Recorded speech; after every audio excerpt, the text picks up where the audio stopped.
All right, what's up, mi gente? So I am going to do a video diary here going forward. I would do it on Sundays. I meant to do it this past Sunday and the Sunday before, but I just never got around to it. So today is Tuesday, the 17th, I believe. So I'm doing it for the past 2 weeks.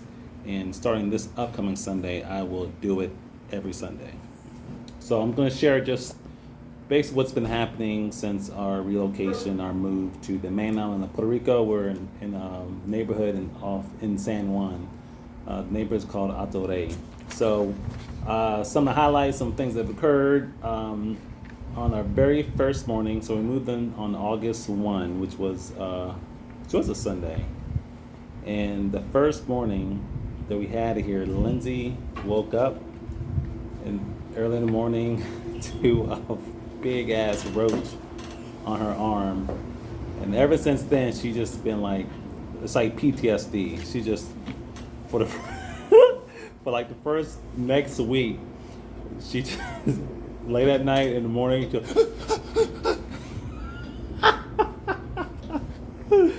So she has PTSD. So we asked the landlord if he can possibly have an exterminator come out here. So every morning we find dead roaches, and they're huge. They're like think they're called palmetto roaches. They're seriously like 3 inches long. Some other, as you can listen to hear, some other things we've noticed that we're very close to the airport, and apparently the house, this neighborhood, is like on a flight line, the flight pattern. So like every 4 or 5 minutes or so, we hear planes. Usually the latest we'll hear is like around 1 o'clock in the morning, and as early as like 5 or 6 o'clock in the morning. So we'll get like probably a 5 or 6 hour break. I mean, they're extremely close. I mean, they're so close that you can see like the all the details on it, the names of the airplanes, especially Delta. Delta has their name on the belly of the plane, so you can see it clearly, all the patterns and everything on it. So we found a league. So back home, finding a league to play in, like a rec league for myself or the kids, is very simple. Here, I had to dig and dig and dig and post on different pages on Facebook to finally find something for. So Isa, we found her softball league in Carolina. We found the track club for Angelina and Marvincito, and that's in Catano, which is like 15 minutes away from here. Then I found myself a men's softball league, which is in San Juan here. So that's cool. So we get back to a lot of things we were doing back in the States that we didn't have available to us in Vieques. So we started making or having family walks in the morning. We suspended it this week simply because the kids start school this week, so that time will be them getting ready in the mornings. So we did that. It was really cool, although the kids, of course, didn't like getting up that time and wondering why we had to go on walks. So of course we go on walks, and next thing you know, they're having a great time because we discovered different things. And one of the things we discovered was this park, not too far from here, where they have like this, like a water feature, like a pond, and in the pond they have turtles. They have like goldfish. We saw a couple of iguanas there, and we scared them into the water to make them jump in the water. And there's tons of tadpoles just all over the place, all over the place. And Issa wants me to point out that we saw a little baby turtle. It was tiny, a little baby turtle. They have little, swings over there and different little park type things. What else? What else? Oh, on our walk we discovered these little food truck things. So it's kind of like a food park. So they have I think I count like 7 or 8 different establishments there. So we've been there twice already. So far I think the winner of the best place to go is I guess the macaroni. Well, I'll say macaroni place, but so far my favorite was a potato place. Oh my god, it was so good. Marcito tried the pizza. He said the pizza isn't as good as mine, so I'll never have pizza there. And then Lindsay had like this place that's kind of like a Chipotle, but she said it was horrible. So I probably won't get anything there. But And Montecito had wings from the wing place there. So I think we fit every place there. If you include the entire family, with the exception of the one on the very end. I don't know what it. Oh, the burger place. There's a burger place that we haven't tried. East one say sushi, but I'm not gonna eat the sushi there. So I can't say yeah or nay on it. All right, what else? Oh, there's a park right down the street. So right down at the end of our street, going that way, there's a park. There's swings there. There's different. There's like a seesaw. There's little gazebo type things, and there's a full court basketball court. So I've been there several times shooting hoops. So that's cool. The only thing I don't like, they don't have like a field that's there. There's this open area close to the train station that East and I have gone there just to practice a little bit with softball. But there's no like field like to throw footballs and stuff like that. Like that's part of the park, but that's okay. I mentioned the airplanes flying over regularly. Oh, we went to the beach once. So when we lived in Vieques, we made I think it was 5 trips to the main island just to discover different parts of the island, and we're trying to find beaches that would resemble the beaches in Vieques, and it's not to be had. At least so far, we have not found it, and I don't know if we're going to find it. The closest thing we found was Hobos Beach, and I think that was in Aguadilla. So we went to this place called Playa Ocean Park. The reason why I want to go there, it's away from all the touristy areas because I don't like to be around tourists. When I am here, I like to hear Spanish being spoken. I don't want to go to the beach and hear a bunch of English being spoken. I am a language snob, I guess. If I go to a country, I want to hear that language being spoken, even if I don't know it. But I promise you, any foreign country I go to, I will practice and know the basic phrases to get around. So I'm not going to simply just assume that they speak English. That's something, it's a little pet peeve of mine. How people come here, particularly Americans, us Americans, man, we are so entitled. My goodness. They come here expecting everyone to speak English. It's really, they don't even try. Not even hola or gracias, nothing. It's really just bothers me. So that's why. So one thing I do, and I told the kids, and I have a fun time doing this, is when I was in Vieques, and if some American came up to me, asked me questions, I'll do two things. I would fake like I had a Spanish accent, Spanish accent, but then I would originally like I act as if I'm trying to think of the word in English, so I'd speak like some Spanglish to them. Oh, it's so much fun, so much fun. It's hilarious. I'm just dying inside laughing. It's so much fun. So I enjoy that. So I do have my fun with Americans. You did that to that waiter. Huh? You did that to that waiter too. Oh yeah. So there's this. Yeah, I'll tell that another time. All right. So the leak that I found for Isa, it was on short order. We found it, and then like the practice was like that next Tuesday, and this is like on a Thursday. Cause I remember, yeah, they practice on Mondays and Wednesdays. So I found the league on Wednesday, and they said, hey, no, it was Thursday. I'm sorry, it was Thursday. And so it said, hey, yes, she can be part of it. Just bring her, and she can practice with us on Tuesdays, on Mondays and Wednesdays. So we went to the first practice on Monday, her first practice on Monday, and then we practiced also on Wednesday. Then we had a tournament, Copa de Salinas, in Salinas, Puerto Rico, which is an hour south of where we're at. So we're on the very northern part of the island, and Salinas on the very southern coast. They only took the most direct route takes about an hour, a little less than an hour. So we did that, and it was really cool because we got down there. We had the first game. We went down there on Friday, and we stayed in Airbnb. We had the first game on Friday at 4 o'clock. Then after that, they had this huge, all the teams and family support.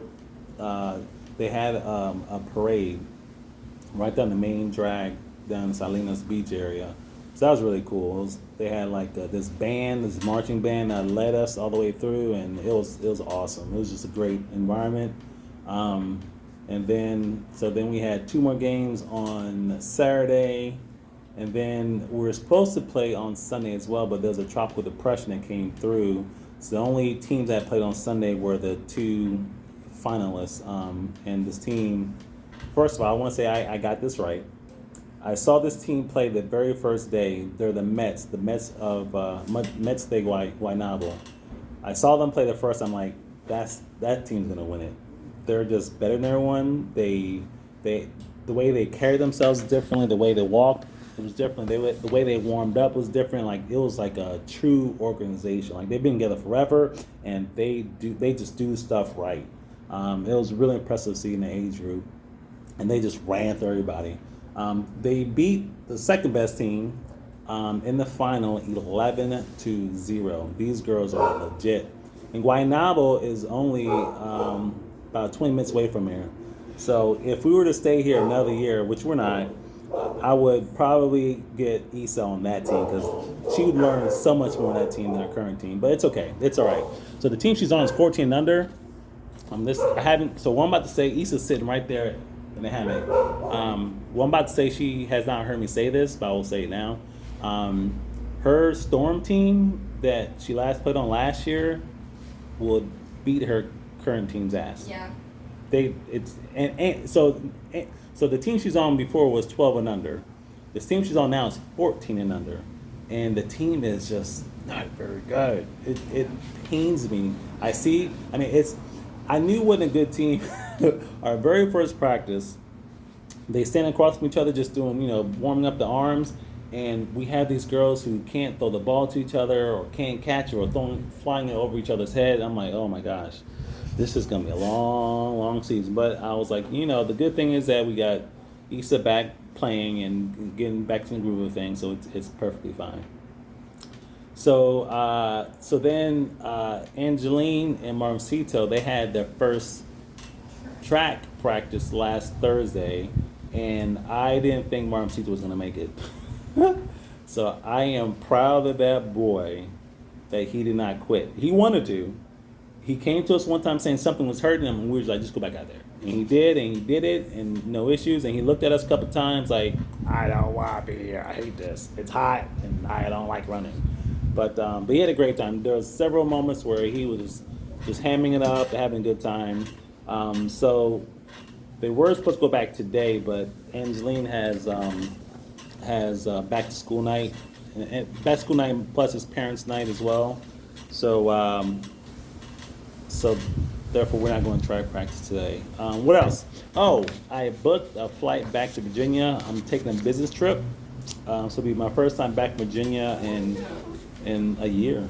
So I'll be there for a week over Labor Day weekend. So it is a business trip. I'll be going to the office every day. So it's not a social thing for me at all. It is strictly business, and I'll mix in, fun or whatever. This past Sunday, Lindsay and my sweet love, we celebrate our 17th year of marriage. I know you hear this all the time. Marriage is not easy. It's work, but it's absolutely true. It is a struggle at times, but it's completely worth it. And it makes sense that it's a struggle, right? I mean, you have two people from two different backgrounds typically who think differently, and you're having to do things in sync and make decisions for the entire family. So it's really putting the family ahead of your personal thoughts, right? And there's going to be times where you butt heads, and that's absolutely true. Absolutely true. And sometimes we don't communicate with each other in the best way because we're just trying to survive that day, right? So we are making ourselves more of a focus of ourselves and spend more time on us here going forward. So we're looking forward to that. And I almost forgot again. Easter reminded me of this. So we went out to dinner one night. It was on this past Thursday. So it hasn't even been a week yet. And Angeline and Marmcito decided to Angeline started running. Typically when we're coming from this one direction, come to the house, like the last quarter, Angeline runs to the house. This particular evening, Marmcito decides to try to run with her. And so they're running and they're trying to beat each other to the house. And you see that gate right right there, that heavy cast iron gate right there, that right there, that it closes shut, right? There's two sides to it. You have that side and that side, and there's a latch that goes over across to keep it closed. Well, both of them approached that gate. I didn't see it because we were still walking up the street, and Angeline pushes Marmoncito into it, which then pushes it forward, but didn't open because you had that latch. So because they pushed it forward, opening it, the latch kind of secured in place, and the door was stuck. The kids couldn't budge it at all. So, and I grabbed part of the railings on it, and I couldn't budge it. So then I had to go to the innermost parts of it in order to try to, pull it towards me to open it. And so I put all my strength behind it, and I pulled it hard, and it came forward. However, the areas where the two doors become flush, like between my two fingers, like it's flush, my thumb got stuck in it. Stuck. And I had to yank my thumb out of there. And the result of that, so when it first happened, if you've ever slammed your finger in like a door jamb or in a car door, it was like that feeling, but worse. And so I walked away from everyone, and I was like, motherfucker! Just like yelling out, letting out the frustration. So then I started walking back towards the light, and I just take a look at my thumb, thinking it's like thumping a little bit, and I look, and so that's one side, right? That's one side. There was a big gash, and then this side, there was a big gash on either side of my thumb, and it was just profusely bleeding. So when I looked at it for the first time, Issa was right next to me, and I thought that girl was gonna pass out. She was like, whoa, whoa, whoa. And immediately I walked over to the hose out here in front, and I let out another just anger. I was like, ah! Because I knew I had to go to the emergency room. I just did not want to go to the emergency room. So I'm sitting there hosing my finger down, it's bleeding, and trying to keep it clean because that's cast iron and there's some rust to it, so tetanus. So then Lindsay takes the emergency room. We get there about 8:45, and we leave there about 12:45. So I have 7 stitches, 3 on one side, 4 on the other. So that happened on Thursday, and then one of the first questions I asked the doctor was like, "Hey, how soon can I resume sports?" She was like, "What?" So how soon can I resume sports? She's like, "Well, once the stitches come out, you're not restricted." I'm like, "Really? Awesome." So she said that if all things go well and the stitches are drying and they're not like wet, then I can get them removed on Friday. I'm like, yes, because that Sunday I have my first game. So I am playing this Sunday. My first time playing softball in 3 years. So I'm sure I'll be the oldest member of the team, which is completely fine. And I'm still going to kick everyone's ass. So it's okay. It's all right. Even with no thumb. All right. So that is it. So I'll be back once again, like I said. Every Sunday, I will do an update. All right? Mi gente. Make it a great one.